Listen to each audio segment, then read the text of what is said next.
We are in a series and have been for almost 2 years in the Gospel of Mark, and titled it, He is Good, because Mark titles his Gospel, this is the beginning of the good news of Jesus. And so we've been talking about this for a while, but today we're finishing up chapter 12, and this is chapter 12, verses 41 through 44. This is the teaching text. It says that Jesus sat down opposite the place where the offerings were put and watched the crowd putting their money into the temple treasury. Many rich people threw in large amounts, but a poor widow came and put in 2 very small copper coins, worth only a few cents. Calling his disciples to him, Jesus said, "Truly I tell you, this poor widow, she has put in more into the treasury than all the others. They all gave out of their wealth, but she out of her poverty put in everything, all she had to live on." This is the word of the Lord. If you're like, came to church the first time, brought a guest, and of course we're going to talk about giving today. We're not talking about giving today. It's close. I mean, there's a little bit in there, but we're not really talking about that. But there are a number of things in life that serve as like object lessons, like things that you can look at in order to learn from, and you call it an object lesson, and that's what it is. Like for instance, like a scoreboard. It's not saying anything. It's just an object lesson. You can look at it, and it tells you something. You can learn something from it. So, for instance, I have a couple of scores here. I just wanted to point out. I just chose these at random, but this is just something to. But you see that you learn something from it, right? Something about dominance. And anyways, it's an object lesson. I always want to keep sports and God separate, but this was a perfect illustration, and it happened yesterday. But truly, it's an object lesson. All right, get it off the screen. Go back, because I get struck down up here. But it's an object lesson. Those things work as that. The reason I say that is because Jesus uses this woman. The disciples are not around staring at this woman. We don't know what they're doing, but Jesus has to be like, "Hey, fellas, please come over here." And then he draws all of their attention from wherever it's at and draws their attention to this one woman and uses her as this object lesson. Like, you need to learn from her. There's something about her life that you need to see and be made aware of, and you're not looking at her, and there's something that we can learn from her life. And so what I want to do today is I want to look at 3 reasons why Jesus is trying to focus the disciples' attention on this woman. 3 reasons why he's like, look at her, learn from her, ways that she's an object lesson to teach us things in our lives. And so, 3 reasons. The first, Jesus points to this woman and points out this woman and draws our attention to her, because not only for the disciples, but also for us, he wants us to be obedient with the seemingly insignificant stuff.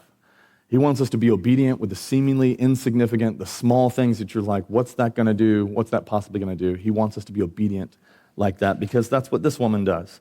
Verses 41 and 42, Jesus sits down and he's watching these people put these things in. Many rich people are throwing in large amounts, and people are probably going, that's some strong obedience. That money is going to do a lot.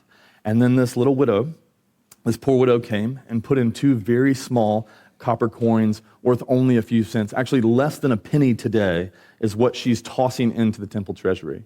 And the temple treasury was this place where you could bring your love offerings, your gift offerings, but most of it was used for the day-to-day stuff in the temple, to like make sure stuff continues to function, for repairs and all the rest of it. Like, you would use it to like make sure the temple functions correctly.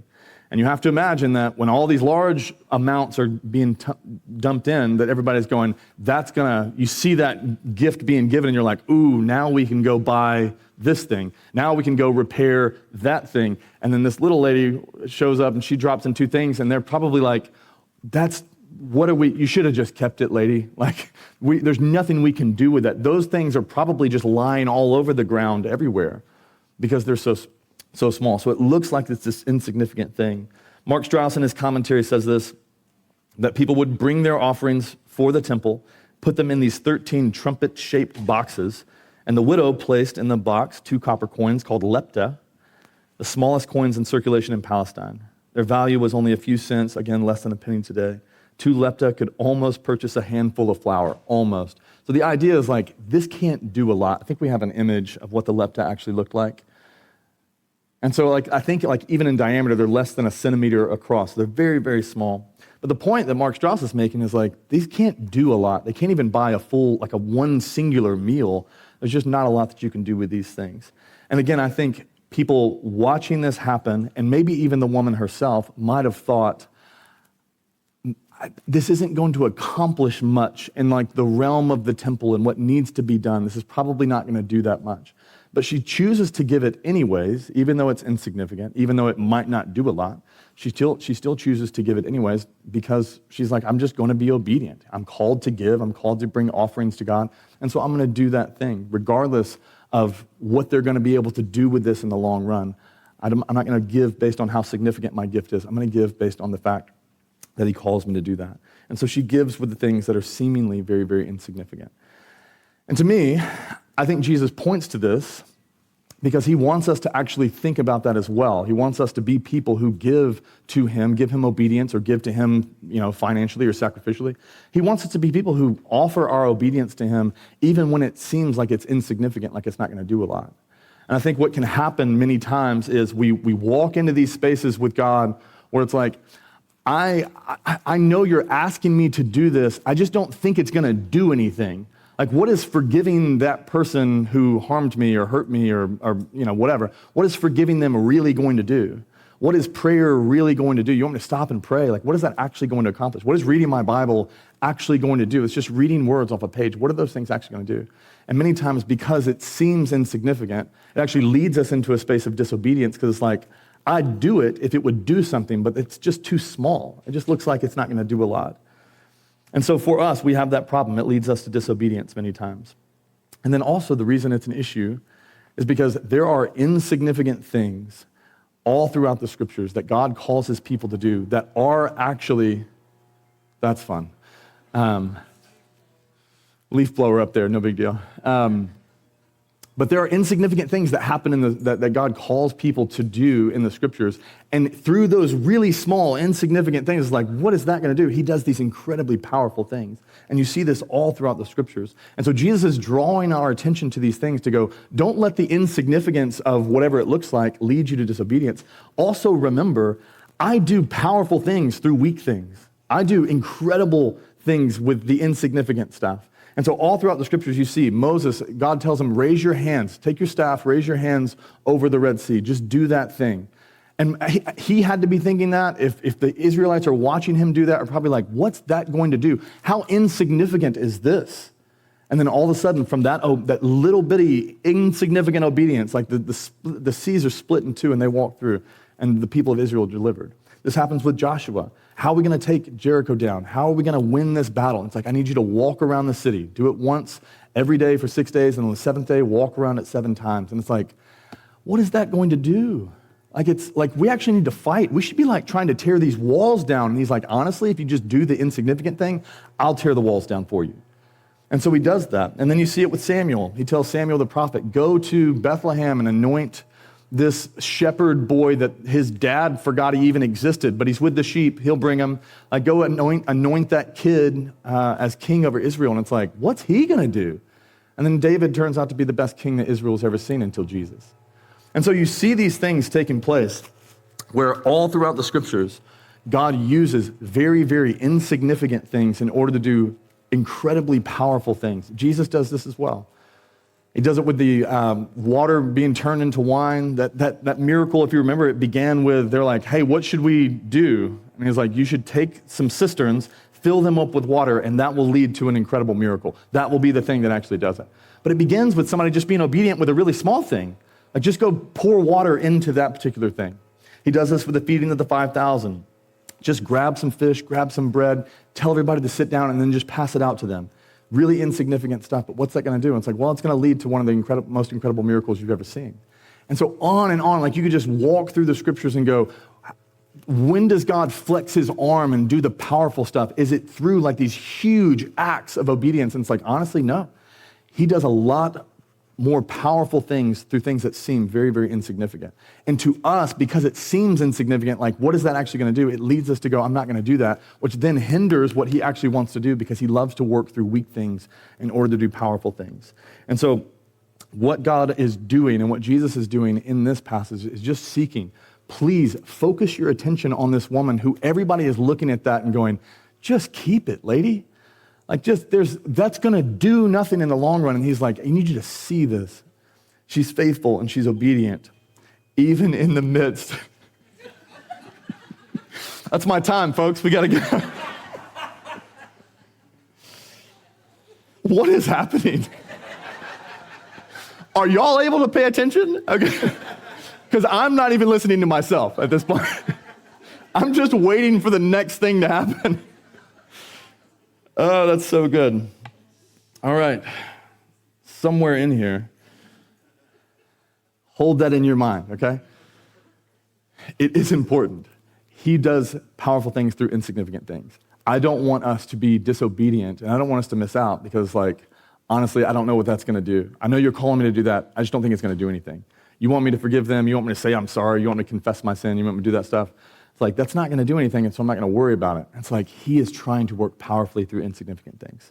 I was reminded of this last week. We were in New York, and me, Rainey, and Teddy went on vacation, and we walked past, in Times Square, we walked past Times Square Church, and if you know anything about Times Square Church, or if you don't, I'll tell you. There was this man named David Wilkerson who founded that church, but before he founded that church, he was a pastor in this small little church in Pennsylvania. And every night, as a pastor, he wanted to watch TV, which I totally get, just to wind down. Like, it's a tough job, it's a weird thing, and so I just want to wind down and watch TV and then go to bed. And so that's what he did. And then one night, he felt like God was telling him to stop watching TV for 2 hours before he went to bed. And instead of doing that, don't watch TV.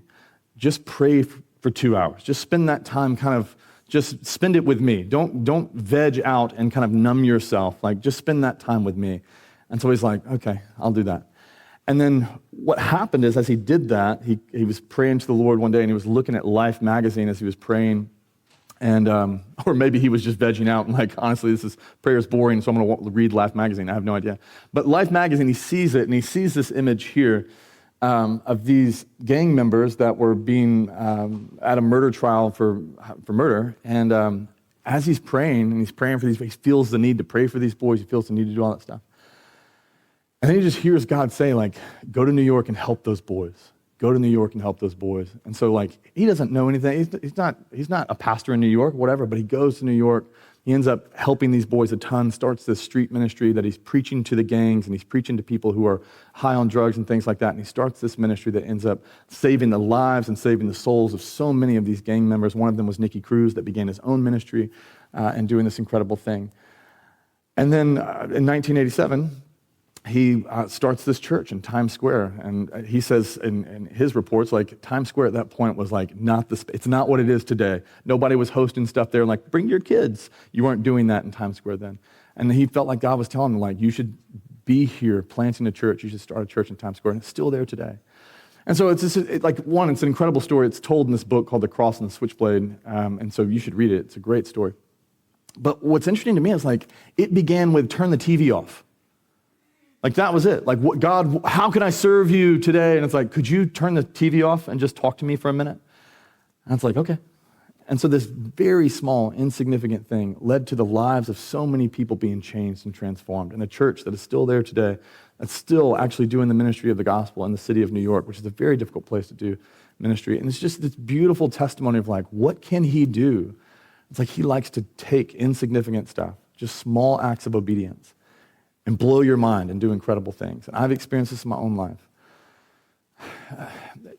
Literally just praying one day and saying the words I'm surrendering my life to you, Jesus, changed everything about my story and my space where I was going. And I don't even know how much I meant it. I think I gave him 6 months. I was I'll give it to you for 6 months, and I'm going to take it back if you don't do a good job. He did a pretty good job. But it changed my whole life.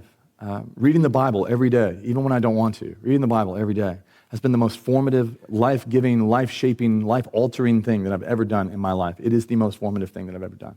Going to counseling when I didn't want to go to counseling saved my marriage and has led it to where we are here today. And we have an incredible marriage. But it was going to, what should I do? Just go to counseling. Just go ask for help. Would you just humble yourself enough to just tell them that you don't know what you're doing?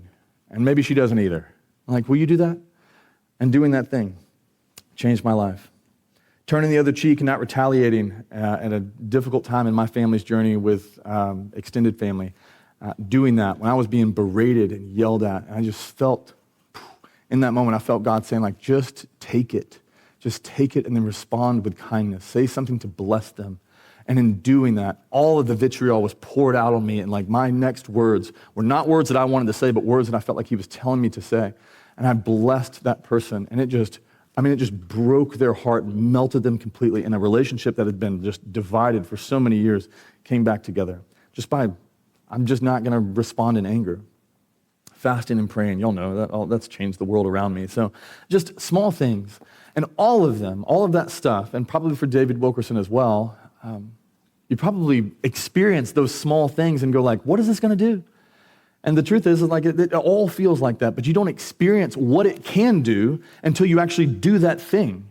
And I think that's where we get stuck so often. It's like, I don't know what this is going to do. It seems so small. It seems so insignificant, so I'm not going to do it. And then we don't experience it. And then we go, see, it does nothing. It's like, but you didn't actually do it. You didn't actually take that little insignificant thing and give him that obedience in that insignificant way. And so for us, I think Jesus points to this woman because he wants us to follow him like that.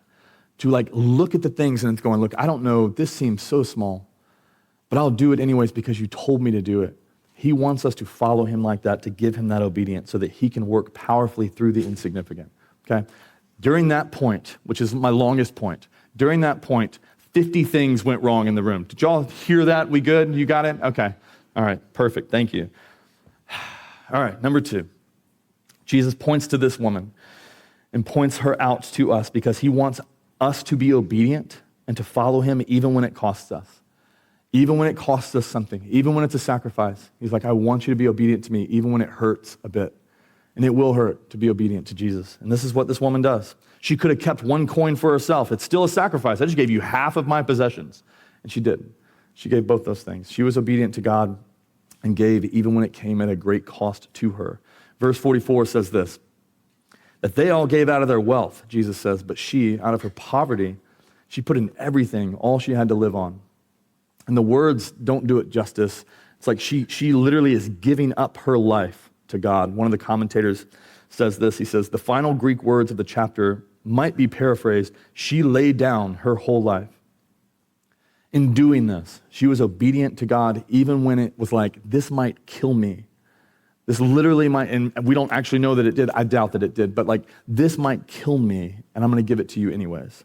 And Jesus points to this woman because he wants us to be willing to follow him like that, to be obedient to him, even when it's like, if I give you my obedience, I don't know if I can live without that thing. I don't know if I can live with myself if I'm obedient to you in this way. If I give you this obedience, it's going to feel like pain to me.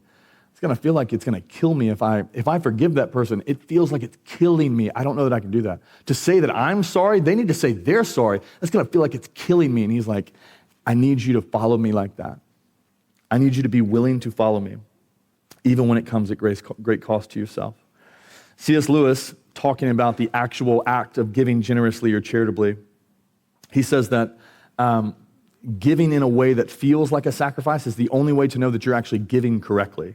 So this is what he says. He says, I do not believe one can settle how much we ought to give. He goes, I'm afraid the only safe rule is to give more than we can spare. In other words, if our expenditure or comforts, luxuries, amusements, etc., is up to the standard common among those with the same income as our own, we're probably giving away too little. If our charities do not at all pinch or hamper us, I should say that they are too small. There ought to be things we should like to do and cannot do because our charitable expenditures exclude them. And I think that's interesting, just the idea of going like, it's baked into what it means to follow Jesus, to actually be in a space where it's like, you want me to do that? That's going to hurt a bit. That's going to cost me something. And he's like, that's the way that this works. It will cost you something. But it's not just with our giving, it's also with every other aspect of our lives. It is with just daily, random, faithful obedience to Jesus. He wants us to give our obedience, not just our money or our tithes and offerings, whatever, but to give our lives and our hands and our feet and our eyes and our mouths. Like he wants to give all of those things to him in a way that like, even if it costs you, I want you to be obedient and follow me in those ways. being obedient to God in all of those ways, even when it costs us something.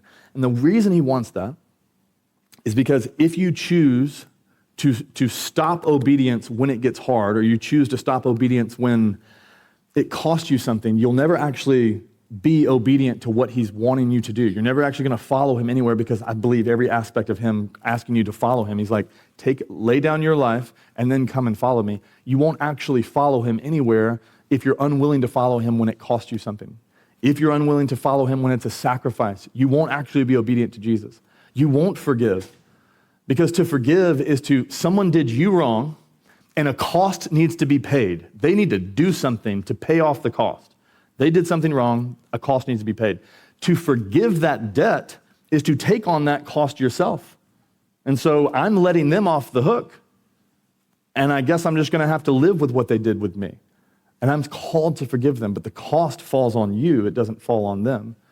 And so we'd never, if we only follow God when I'll follow you when it doesn't cost me anything, then you're never going to forgive, because the cost has to be paid. It just has to be paid by you. He's asking you to take on the debt and to let them go free. And he's asking you to do that because that's what he did for you. If we won't follow him when it's a sacrifice, we'll never admit that we're wrong. It will cost me my reputation. It will cost me making me look bad. I have the upper hand here. It will cost me the upper hand if I tell them that I was wrong too. I have leverage right now. I can't lose my leverage. And so I'm not going to say that I also played a part in this. I'm not going to say that I was also wrong in this, because I can't lose that. That comes at a cost. And so you'd never admit that you're wrong. You would just live with your pride, not sacrificing your pride. Can't do that. We won't serve the poor. Not my fault they're poor. Why should it cost me my time and my money? It's not my fault that they're poor. Why should it cost me anything? And so we won't serve the poor. We won't live within our means. We'll just go into debt and I can't sacrifice my need or my wants. We call them needs. I can't sacrifice what I desire. I can't do that. That will cost me not getting what I actually want. And so then we'll spend beyond ourselves and then find ourselves in a ton of debt. But you could keep going in all of these different things. It's impossible to follow Jesus if we're unwilling to follow him, and we won't actually do it when it costs us something. It's impossible to follow him that way, because you won't actually follow him. It'll cost you too much. And if we're unwilling to do things that cost us, you'll have a terrible marriage.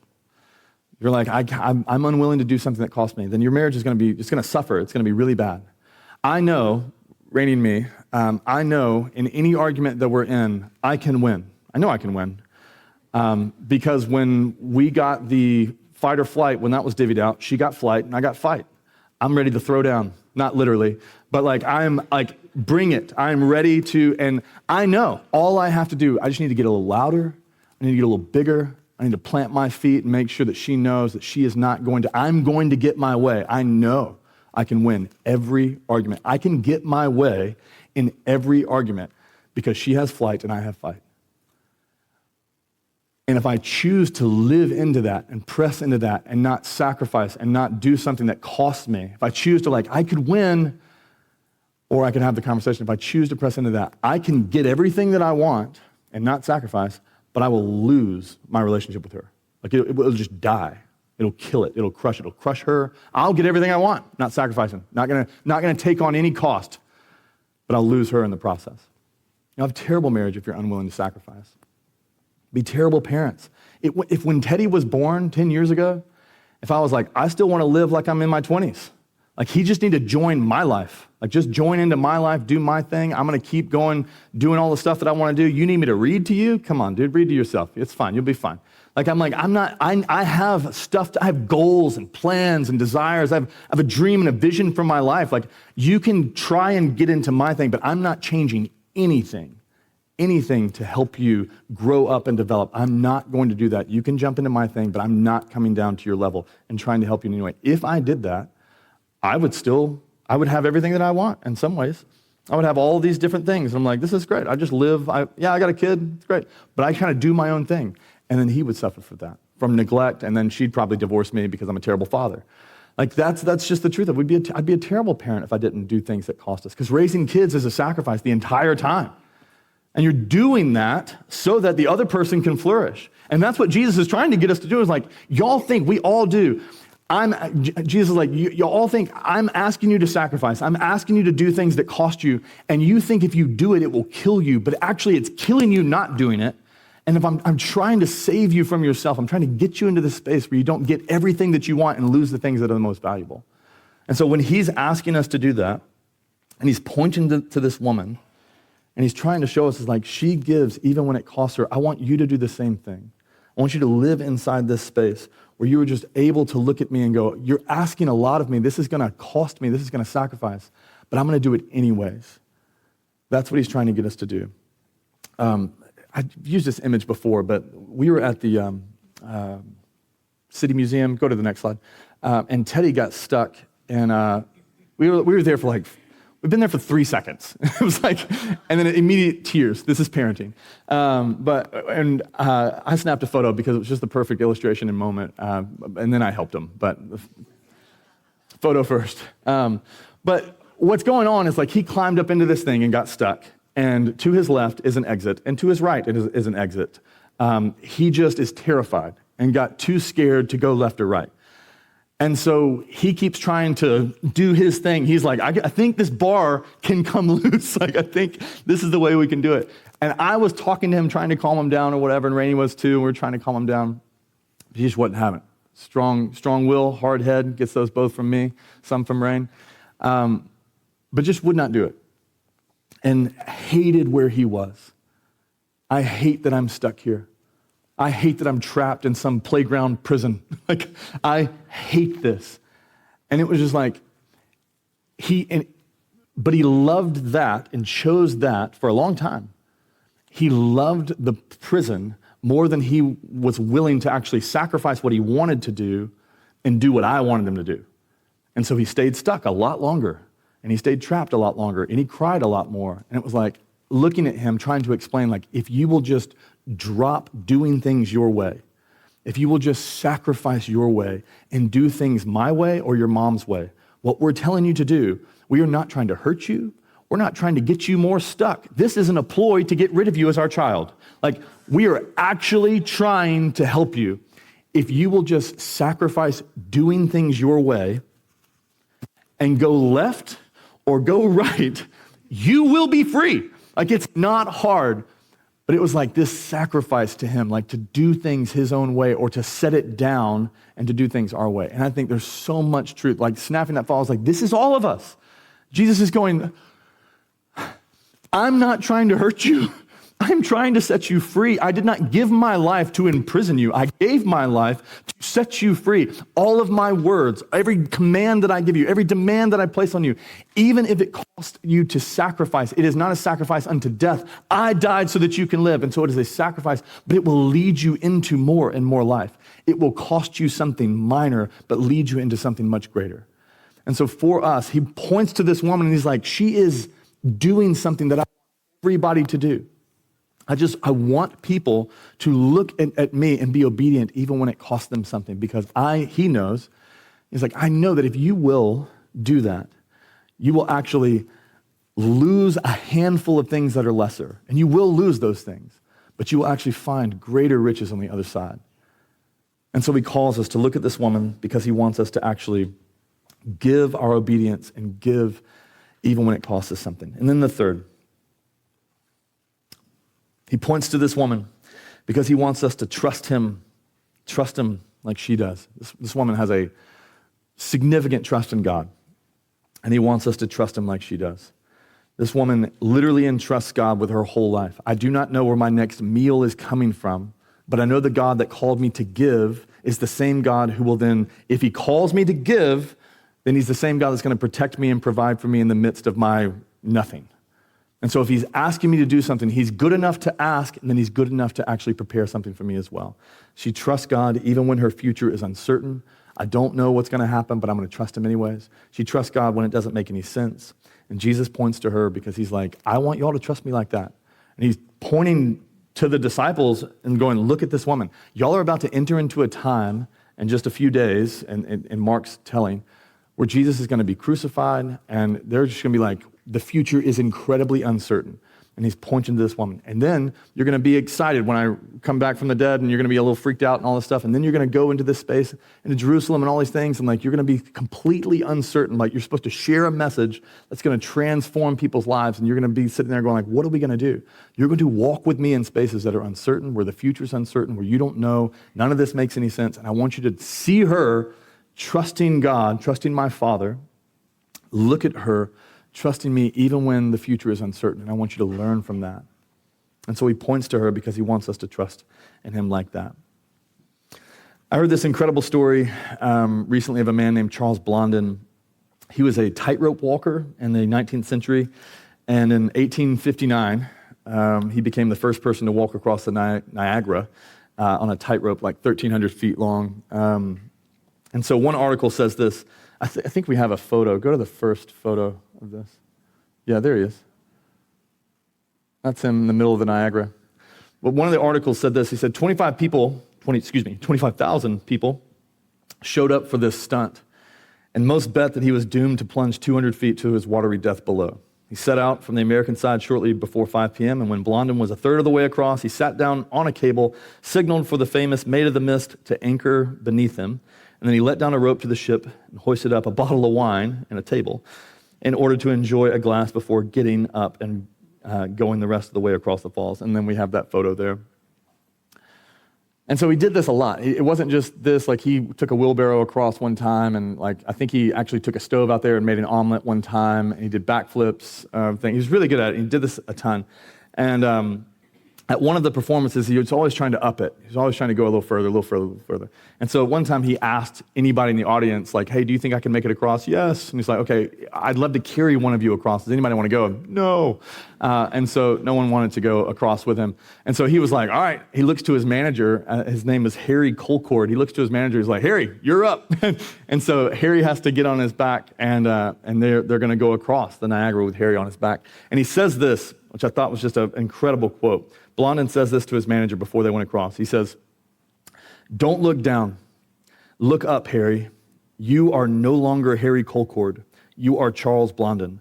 Until I clear this place, you must be one with me, body, mind, and soul. If I sway, sway with me. Do not attempt to do any balancing yourself. If you do, we will both go to our death. There is only one thing for you to do. Sway with me. And after this, and so you have the photos there of them going across. After this, Harry said this, and he was fond of saying it. He said it a lot. He says, I learned more religion on that wire that day than in all my life. I learned that the only safe and sane way to live is to sway with God. I just love that idea of both. Like Charles Blondin saying, like, look, don't do any of the balancing yourself. If you try and help me, if you would just give your whole life to me, if you would just trust me completely, then we're going to be fine. But if you trust me 90% and 10% you try and help me a bit, we're all going to die. Like, I need you to understand that you have no will here. There needs to be one will, one way, one will. I need you to trust your entire life and just give your life to me and let me become you and you become me. And all of a sudden, I will get you into that space. And he says, I learned that the only safe and sane way to live is actually to sway with God. And I believe that's the kind of trust, what Blondin was asking for from Colcord. That's the kind of trust that Jesus is asking for from us. Just going, I need you to trust me like that. I need you to trust me that when I make a decision to lead you out over a cliff, that I'm not going to kill you. I need you to trust and follow me in the midst of those spaces. This is what Solomon says in Proverbs 3, 5, and 6. It's probably some of your favorite verse. But he says, trust in the Lord. Trust in the Lord with all your heart and lean not on your own understanding. But in all your ways acknowledge him and he will make your path straight. And the implication of him saying, like, don't do the things that make sense to you. Don't lean on your own understanding. Meaning, God is going to lead you into spaces you're going to go, where the heck am I? Like, what are you asking me to do? Like, this doesn't make any sense. And Solomon's going, been there, that's why I wrote this down. Don't lean on your own understanding. You will be in spaces that you do not understand. He will call you to do things that you do not understand. He will lead you into different worlds and different places where you're like, I don't know how this is going to work. And he's like, I just need you to trust me in the midst of that. Do not lean on your understanding. In some ways, he's saying, do none of the balancing yourself. don't try and help me. If you look at God's plan for your life, or the things that he calls you to, and you're like, hey, I appreciate that. That's interesting. Really great. I have a better idea, and I'm going to do some of your idea and then some of my idea. And what Blondin is saying is, Harry, if you do some of your idea and some of my idea, we die. And what God is saying, if you do some of your idea and my idea, you will not experience the life that I actually have for you. You will experience the destruction and the death that comes from you. C.S. Lewis says that in one of his, we don't have the quote, but one of his books where he says, if you hold on to anything that you call your own, God, you can have all this, but I'm going to hold on to this one thing. He goes, anytime you hold on to anything that you would call your own, you hold on to a piece of death. That's what you're holding on to. And what God is trying to get us into is to get us into a space where we're like, I'm not going to do any of the balancing myself. I'm just going to trust you completely with my life. And so Jesus calls us into that space, and what he's trying to do for you and for me, what Jesus is trying to do is he's trying to do what Blondin did. He's trying to lead you into something that you cannot get into on your own. Harry Coleton, the manager, had never, still to this day, he's never walked across the Niagara. And if it was just him trying to do it, he never would have done it. But because he gave his life to Blondin and allowed Blondin to actually do it, he was able to enter into a world and into an experience. It's I could never have gotten here on my own. And Jesus is trying to do the exact same thing. The reason it doesn't make sense, what I'm asking you to do, or the obedience I'm calling you to, the reason it doesn't make sense is because you can't get here on your own. You don't understand what I'm asking you to do because you don't understand where I'm actually trying to get you. I'm trying to lead you into peace and joy and hope and love. And I'm trying to lead you into these things that are so beyond your imagination. You don't understand why, how in the world will this help me get there? How in the world, what is this going to do? And it's trying to get you out to this space that you cannot get to on your own. And so the command doesn't make sense, or my leadership doesn't make sense over your life because I'm trying to get you into a space that you've never actually seen. And that's what he's trying to do. The only issue for us is that it takes trusting him enough to actually allow him to do that. It takes us going look, I don't understand how this is going to go. Everything that you're asking of me seems uncertain. Giving my life to you feels what are you going to do with it? What are you going to do with my obedience? It just seems uncertain. He's if you will just trust me enough, then we'll actually get to that space where you actually experience something that you've never experienced before. That's what he's trying to do. This woman that Jesus points to trusts him like that and trusts God like that. I trust you enough with my life.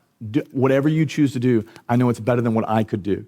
And so I'm just going to trust you and follow you in the midst of it. And Jesus is look at her. Please follow me like that.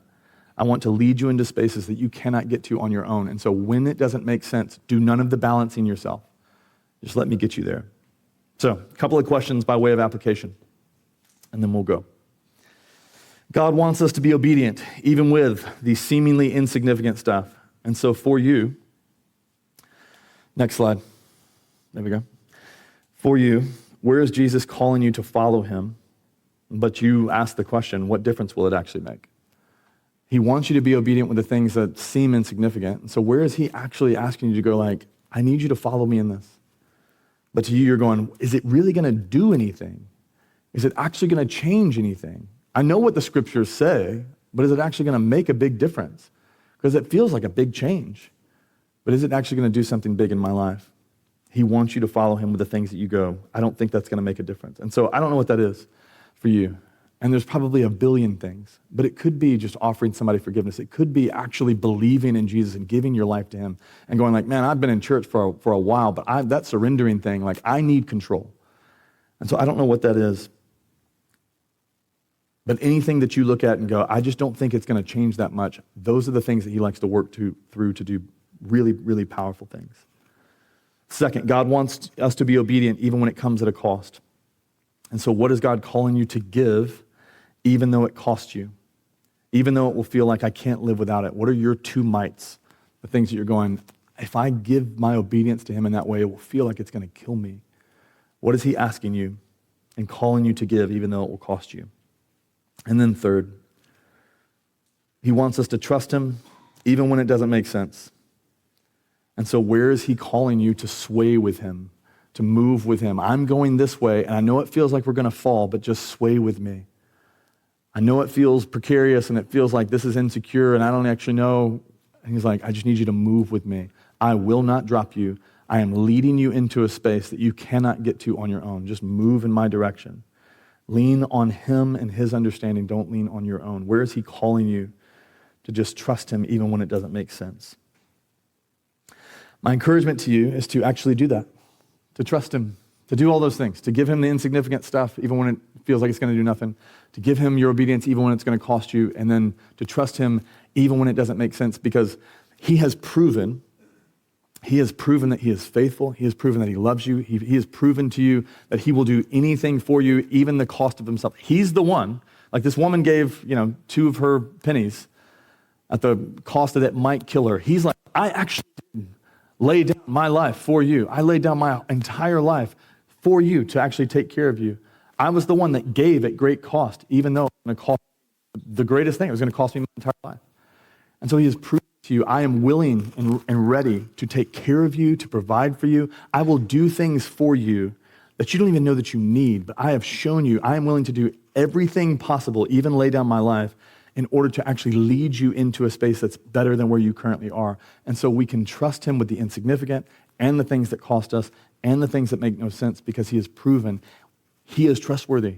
He will care for us. And so my encouragement to you is however you answer these questions, and however you walk through these spaces and you're going like, I think he's asking me for this. Don't look at it as like, this is such a big thing. I can't believe, look at it as like, he's trying to give you something greater than whatever that thing is. He's trying to actually lead you into a space that you cannot get to on your own. He is not a cruel taskmaster. He's not a cruel villain or some domineering dictator. He is a king who is laying down his life for his people, and he's trying to lead us into better spaces. And so my encouragement to you is to trust him in that.